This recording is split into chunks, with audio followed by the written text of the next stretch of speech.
Well guys, for anyone just tuning in now, this is of course game 3 of this best of 7. It is the ZOWIE Divina show match best of 7, and well, it is between StarTale's MisS, the blue Protoss player in the top left, who's up against StarTale's Aphrodite. I am Madals, my lovely co-caster is Puri, and what map are we on, Puri? We are on Entomb Valley, which is of course the 4-player map.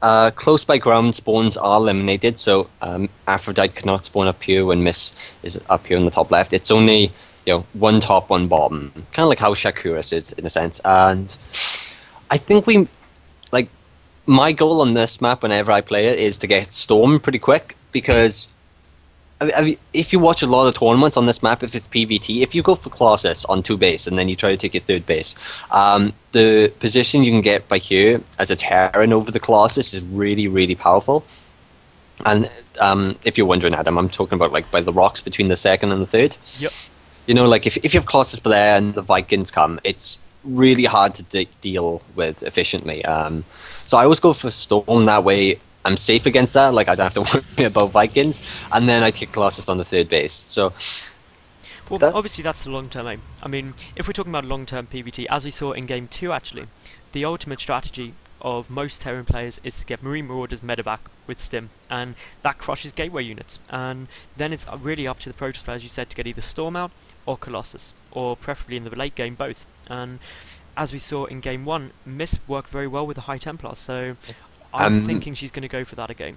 MisS is going to get the scout off before the depot goes up, and she will see this gas, which is a really big deal, because it's always nice to know if there's a gas going. That's all she needs to know. She needs to get out of there before the depot goes down and traps her in there. Meanwhile, obviously looking up here for MisS, fairly normal build. I mean, in Game 1 we saw Aphrodite go for a command center first, Game 2 obviously the Reaper first, and well, it'll be interesting to see what we're going to get in Game 3. From MisS, well, I reckon a relatively fast expansion is quite likely, in my opinion. Absolutely, and I love the little hiding spot here, the probe for MisS. That's in a spot that you could miss as a Terran if you've just seen your Marina on the natural. Like, it's right in the corner, so you have to specifically find it, but there we are. It would have been found, and get ready to die. Oh, it's on a move command. And oh no, MisS is going to see the tech lab. And of course, that is such a good scout off right now. So do you reckon we should see a Marauder concussive shell expand? I don't reckon we'll see a Reaper, although... I don't think we'd see a Reaper on this map. Yeah, there we are. Yep. Predicted like a boss, which of course is always good to do. So often as a caster, you predict something, and then the players just go for what you're not expecting, and it makes you look like quite the fool. And each player has spotted each other, so they know where their bases are. And yeah, the reason people, if you're wondering, it's really hard to get a Reaper up here, because obviously you're very limited to this. That's like the only spot you can get into the base. And well, it's a Marauder expand, just as we thought we were going to see. Meanwhile, out of MisS, getting, well, she's got nearly 300 minerals, sending down that probe, so we're going to see a Nexus chuck down. Yeah, but she will be playing this very, like, what's coming, because, there could be a second Rax on the map somewhere. Like, it could have been close, it could have been proxied. One thing, though, is if we look at MisS' vision, she had the Watchtower, she's also got that Zealot at the back path, so knows exactly what's going down. We'll now see the 2 Marauders and the Marine concussive shell gets revealed, so now completely aware of what she's got to deal with. Yeah, she's bringing in her units back. She's getting it as a sentry, which isn't really going to make the biggest deal, but I doubt there's any pressure actually coming. It's just a bit of mind games going on. Yeah, a bit of mind games. You've got the pylon coming down here for MisS as well. In terms of everything else coming up, the follow-up to the the Marauder expand is of course 2 more racks, sorry. And for MisS, we've got, well, 2 more gateways. So these 2 are going for pretty standard builds, nothing too exciting on either side. The bunker going down there for Aphrodite. And Puri, this is, again, looking a bit more like Game 1, where everything was just all super standard. Yeah, absolutely. With the extra gas, it does throw in a bit of, from the Terran, it does throw in, like, MisS is just going to be playing very defensively. Like, she's not going to be building as many probes, just in case something does come. The probe gets in and gets I was about to say, and that's quite important. Sees what's there, sees there's more Marauders down. We have the SCV coming to scout for Aphrodite as well, but we'll see the Nexus down. I don't know if that was scouted before this. No, it wasn't, so that is a good little bit of scouting information for Aphrodite right now. Yeah, absolutely. And we can see, once she scouts the command center, Nexus, Corner boost goes on the Nexus, just probes. The robo is down, so we'll see some observers come out and fly across the map. got the engineering bay coming down yet again for Aphrodite, who has got the engineering bay early in every game so far, liking the upgrade. Stim nearly finished up, that's quite important. Obviously, that's the point at which Marines and Marauders start wrecking gateway units, so hopefully we will see some action come down, but I really think we're going to see quite passive play out of both these players for the near future. Yeah, definitely. This is a very... It's very hard to attack. Supply block for a brief moment there. That's never any good. This map is very hard to attack your opponent on, really, because it's just, it's a bit of a fortress. The specific ramps, your third base is there, so this is a very macro-oriented map. And MisS is sending a probe around the map, but it will... Oh, I was about to say, she was trying to be really smart and send it all the way around, but she messed up her controls, so it's just walked through the tower and been spotted. But yeah, she's trying to get a little proxy pylon. Now, as you can see here, the infantry for Aphrodite has just picked off the watchtower. They are moving forward, and, well, is MisS going to panic here? Of course, the observer is not going to scout it. It's not going to go over the right way, so, to be honest, MisS is going to be a bit concerned about what's coming in. A scan goes down. Oh, and a stim before she cracked. And, well, a handful of units get up past those force fields. Probes being pulled down as well to soak up some damage. The sentry's getting picked off. And, well, this is good play by Aphrodite right now, viewing. That was really good play. She's been so cost efficient here. Even if she loses all these units, she could target fire some sentries. Get the sentries. One sentry down, two sentries to fall as well. Great little shot there. The zealots getting taken out here as well. And, well, more Marines. They're going to get another sentry. It's going to be very, very close indeed. A force field hits, and the sentry gets taken out just so. That's, of course, very... She's going to get some probes as well, because, of course, MisS is locked in the brace. Oh, get some probes. Aphrodite pulls back instead, though. But I think that was really good. That was, in terms of cost effectiveness, yeah. An extra 500 resources killed compared to lost, which is always good. If we look at the worker count right now, 44 for the Protoss compared to 39 for the Terran. So yeah, which I find a bit... Yeah. I mean, like, I think Aphrodite was a bit like, I want units, and cut back a bit on SCV, so she needed to do damage with that, which she did, so it's not as bad as it looks, really, for MisS, but this, little group of Marine just is coming back, and there's a few sentries, but she has to get the force fields this time. Yep, and here we go, we've got a nice little bit of a push up here, and the force fields are not down quite in time, there's only two there as well. These Marines doing so much damage, Pewee, the sentry's getting taken down, and, well, Aphrodite just playing amazingly, a good little starter step micro there on the Marines. And if we look at the HPM of these two players, Aphrodite up at 300 during this engagement, so pretty damn good, to be honest. I'm surprised those Marines didn't pick off that sentry right there, just to be that much better, but once again, the supplies are still relatively very close, and these Marines are going to run in.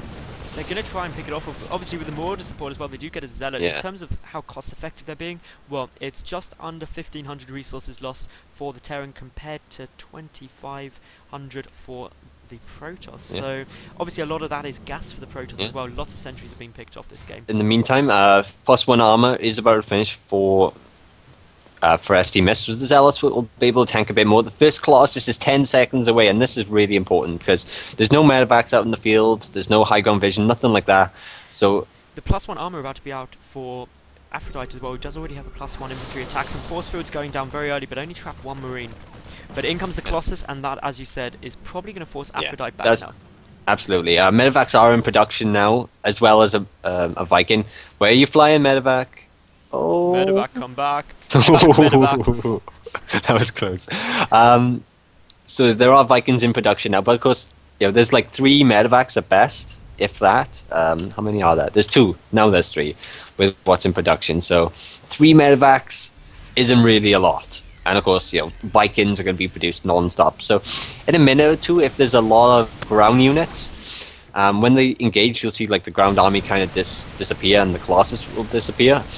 The ground army for MisS will be very powerful. The important thing I'm noticing is that obviously MisS getting up that Twilight Council probably going to be followed up by getting the Templar archives, getting those High Templar out, and of course that's the thing that you always want to be doing as Protoss in the late game against Terran. Get a couple of Colossus, force out the Vikings, and then switch to High Templar, and hope that the Terran gets overcommits to Vikings and then suddenly doesn't have anything to deal with the ground army. And what I'm noticing from both players as well is that neither have taken their third base yet, which we're getting quite a long way through this game. There's obviously the pylon block for MisS, but this is super hyper aggression. There's 55 probes, 54 SCVs, but we have some Vikings out now. There's not many, but The army supply is quite heavily in Aphrodite's favour though, Yeah. at 87 to 68. So this could be a big engagement. But of course, the defence advantage for MisS is pretty big on this map, and an extended thermal lance only 20 seconds away.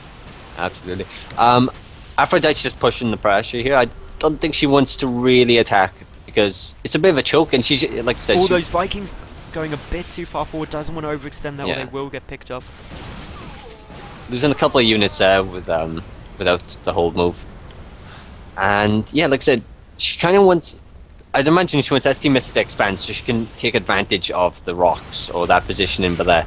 Meanwhile, we do have +2 coming out, +1 rather, Protoss ground weapons, as well as the 2/2 upgrades for Aphrodite, nearly finishing up, so that's pretty close, and now just starting the +1 ship weapons for those Vikings, so this is good play by Aphrodite, dealing with everything MisS is throwing at her. Absolutely.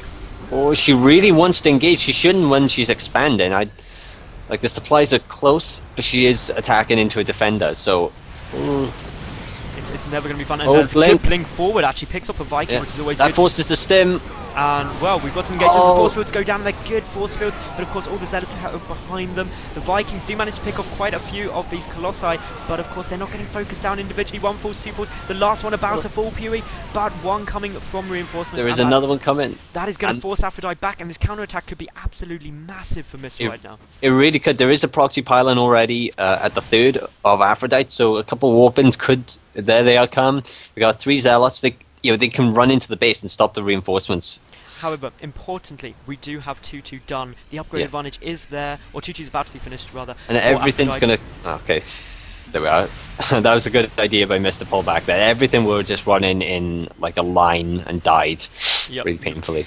As you get later in the game, obviously attack angle is getting so much more important. Who has the better concave really makes a massive effect. And also, the other thing for MisS is the reinforcements are streaming in for Aphrodite, and there's only the one Colossus. And that basically means that it's going to be some problems. And, well, in terms of what else is going on, obviously, there's still no third base yet from MisS. And that could run into some problems because, obviously, Aphrodite has got the third orbital command morphing in now, and really that pylon getting picked out by these 2 Marines in Marauder, and well, there we go, MisS queuing up that expansion. That also gets her minerals under control, but still floating quite a bit of gas, surprisingly. Yeah. Well, the Templar Archives is in production, so she will get stormed straight away, and she's not producing any Colossus, so at the moment, with the 8 Colossus, with the 8 Vikings and the 1 Colossus, there's 2 Colossus now, that's about fair, 4 Vikings a Colossus, but once they die, there's a lot of wasted supply, and if there's Storm, that can really just smash Aphrodite. But Aphrodite going for a nice little timing, actually. Yeah. Of course, 2/2 is done. The +2 Protoss ground armor on its way, +1 Protoss ground attack is done. So the upgrade advantage. Oh no, the probes! The probes are all going straight out, and if a good stim goes down, it might not even need a stim with a concussive. And there's more coming on though. Oh, the probes, and this is such an unfortunate misclick. So many probes get wiped out. They're 22, and well, that could cost MisS heavily. The engagement going down. The Colossus gets picked off. This entire infantry army absolutely rolling through MisS right now, viewing. Yeah, exactly. ST Aphrodite abusing the ridge with the rocks, with the Vikings. The Colossus go down, and then at that point, like, there's nothing to deal with the ground army. Storm's not done. And we should see there's no supply there left for MisS at all. Even with reinforcements, it's not going to go down. It's 92 supply, and well, there we go. That's the game. Those probes